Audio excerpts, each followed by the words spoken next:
Hi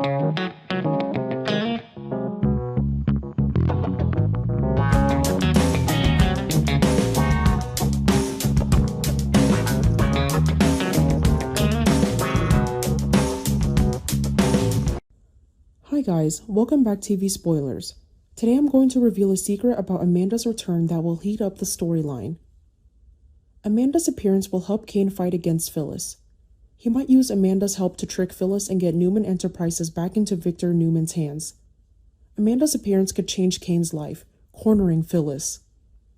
Amanda's appearance isn't simply a surprising reunion, but a silent shockwave that alters that already fragile balance between Cane and Phyllis.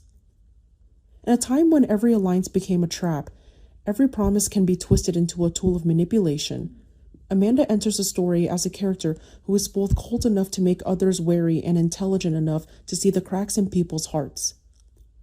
What made her return dangerous wasn't her appearance itself, but the fact that she arrived at a time when Cane had been pushed to the point of losing patience and could no longer act simply, while Phyllis was so confident that she didn't realize her greatest weakness was her own self-confidence. Cane had long since ceased to be a man who merely reacted to others' blows. The constant upheavals, the power struggles, the defeats he had endured, all of these had eroded his impulsiveness but forged a dangerous kind of stubbornness. He understood that in this world, the winner wasn't always the stronger one, but often the one who knew how to wait for the right moment to turn his opponent's complacency into a double-edged sword. Phyllis was all too familiar with reading people, too confident in her ability to control situations, too self-assured that anyone who approached her would either be subdued or have their motives figured out. Therefore, she wasn't prepared for the possibility of a game where her opponent not only understood her, but also could use her psychological habits to construct an inescapable labyrinth. Amanda was the perfect piece for such a plan. Not because she was loud, nor because she liked to provoke conflict, but because she brought a different kind of pressure. The pressure of calmness. Amanda possessed the sharpness of someone who knew when to step back and observe before reacting, who knew how to listen before revealing their true emotions, who knew how to make others think they were in control, while in reality, the initiative had shifted unnoticed. Amanda's presence gave Cane what he lacked most in his confrontation with Phyllis. A counterweight clear-headed enough not to be swept away by the chaotic emotional rhythm that Phyllis often created. While previously Cane could be distracted by personal feelings, impulsiveness, or internal conflicts, this time Amanda made the plan colder, more secretive, and more terrifying. Deep within Cane's psyche, the most important thing wasn't just defeating Phyllis. He wanted something much bigger. He needed to restore a broken order. He needed to pull Newman Enterprises out of the hands of someone he believed held it more by ambition and arrogance than by legitimacy. And above all, he understood that to return the corporation to Victor Newman, he couldn't just attack directly.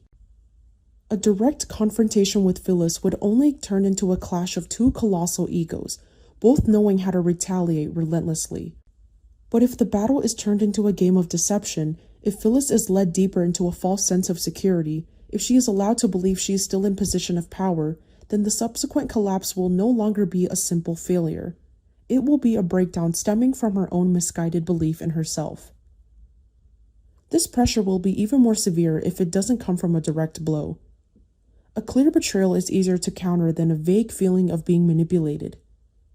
If Cane loses his temper, if Amanda openly sides with him in a very obvious way, Phyllis will immediately put up a barrier and react. But what plunges her deeper into despair is the possibility that everything is happening in a much more subtle way. Every small signal, every unnameable shift, every seemingly harmless moment that is actually narrowing her breathing space. It's the kind of failure that forces people to stop blaming others, because to some extent, they're compelled to confront their own role in the fall. And for Phyllis, nothing was more cruel than having to admit she had been overconfident.